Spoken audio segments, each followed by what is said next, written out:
Mr. Speaker. I call the Honourable Minister Chris Tremaine. Thank you, Mr. Speaker. I rise to speak in support of the Gambling Harm Reduction Amendment Bill, so ably steered through this House by our coalition partner, the Māori Party and Te Urura Flavel. Mr. Speaker, today in this House, opposition parties will be voting against this bill. We've just heard Mr. Trevor Mallard speak with much rhetoric about the problems and the issues that are faced by problem gamblers in this country. This makes it worse. Yet people need to understand clearly today what the opposition party, and through their conscience vote, each and every one of them are voting against. The first is that they will vote against the ability to allow for venues in low socio-economic communities to move. That's what they're going to vote against. That's the first thing. The second thing they will vote against is the ability to provide harm minimisation devices by regulation. That's the second thing. I want to say that again because they've stood on their high horse throughout this bill and they've accused Te Urura Flavel of having his bill gutted. But today, Mr. Speaker, opposition parties will vote against the ability for harm minimisation devices to be brought in by regulation. The people of New Zealand need to understand that, because that side of the House is voting against it. The third thing that they will be voting against is the ability for a government minister, for the government, to bring in by regulation distribution of funds to regional communities with a specific percentage. They will vote against that as well. So let's be clear. While they stand on their high horses and talk with much vim and vigour about harm minimisation, about regional distribution, and most importantly about moving venues from low socio-economic communities, that side of the House, Mr. Speaker, will vote against these measures today in this House. Mr. Speaker, I want to talk not only about this bill but also the wider package of initiatives that we have announced as building a raft of initiatives to move the discussion, the debate forward in this, to give more protection to harm minimisation, to allow regional distribution, to improve the compliance around this industry, and to bring in a raft of changes which I think are important. So my 5 priorities, or the 5 priorities of the government here, were to increase the proportion of gaming proceeds going back to the community. We want to simplify compliance and red tape. We want to generally distribute funding in the area where it was raised, in support of Te Urura Flavel. We want to protect problem gamblers, and we definitely want to increase transparency, because we are concerned about the rorts that have existed in this industry. As I've said, the bill forms part of a wider package of reforms. But also it's important that New Zealanders understand that just earlier this year, just a few months ago, we announced a $55 million package, a problem gambling strategy of $55 million, and we've renewed that for another 3 years. So it's not as though we're sitting back here and doing nothing to do that. It's really important. Some of the more controversial elements of this bill were actually removed at select committee stage, and I believe it's a stronger piece of legislation as a result. The other side of the House wanted to vote for 2 things in that bill, which the public also need to understand. The first is they supported the distribution of funds by territorial authorities. Now, Mr. Speaker, that, if you listened and actually were on the select committee, hundreds of submissions came in and said, we don't want that politicised at a local level. The opposition were in support of that. Really important. The other thing that they were in support of was actually an attack on the racing industry. Because on that side of the House, we're hearing, as part of this leadership debate around the country, that they believe in regional jobs.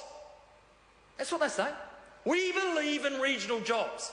Yet they were going to vote through this piece of legislation to actually have a huge impact on regional racing. And if they don't think that their members of their party are involved in the racing industry, well, think again. And they were going to vote against that. It would have had a huge impact on the racing industry. On this side of the House, we genuinely care about regional jobs, so we supported and changed the bill to ensure that the racing industry was able to look after those jobs. I do want to touch on a couple of key points, which is first is returning the proceeds to the communities that generated them.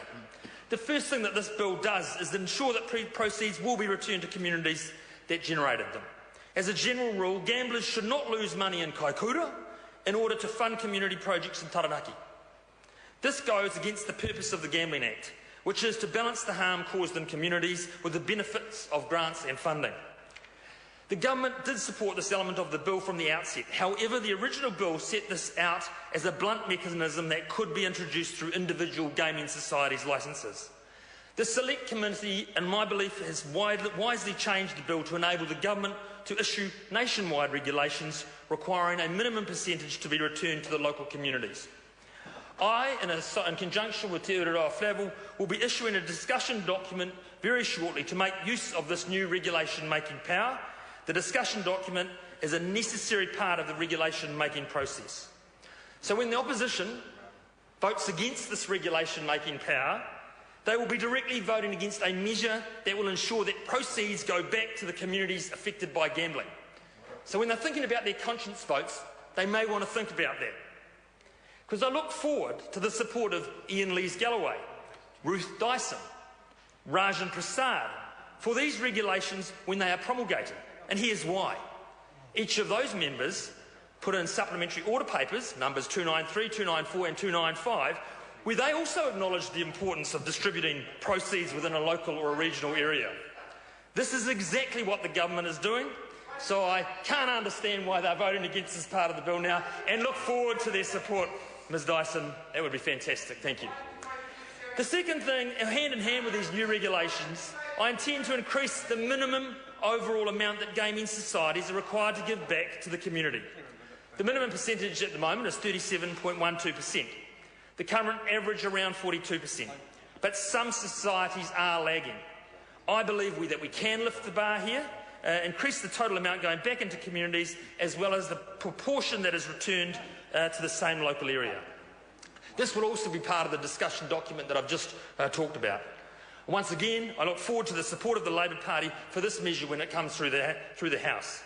Mr Mallard's supplementary order paper 296 proposed to increase the minimum rate of return to 40% from 2014-15. Great to see him supporting this initiative that the government will be rolling out. But we believe it requires some consultation through a proper regulatory process, not a last-minute change by SOP, which was proposed by Mr Mallard.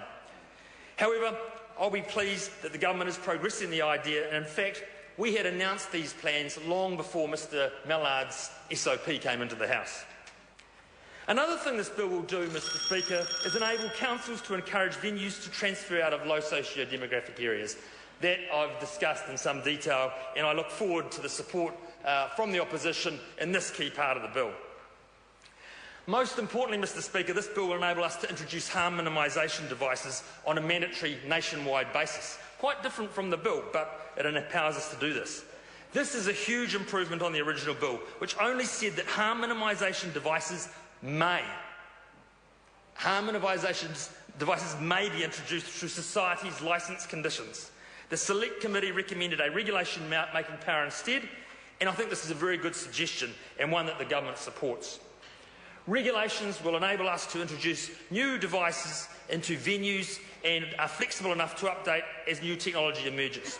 So I fully intend to use this provision in the bill to investigate opportunities to use harm minimisation devices. Clearly we need to understand the costs of these devices and the actual benefits that they deliver to problem gamblers in that process before we finally decide if a technology should be implemented by regulation or not. Just lastly, Mr Speaker, as I close, the wider initiatives that we are proposing in this reform process is greater transparency around grants so that people understand where those grants are being made to. We propose to amend the venue payment system to reduce the complexity in the system and encourage more compliance. So, Mr Speaker, I'm proud of having been able to work with Te Ururoa Flavel through this process. I think he's been able to deliver an excellent result through this bill, and combined with the package of wider announcements that I've made to take this problem gambling issue forward, I think we'll make great progress. Thank you, Mr Speaker.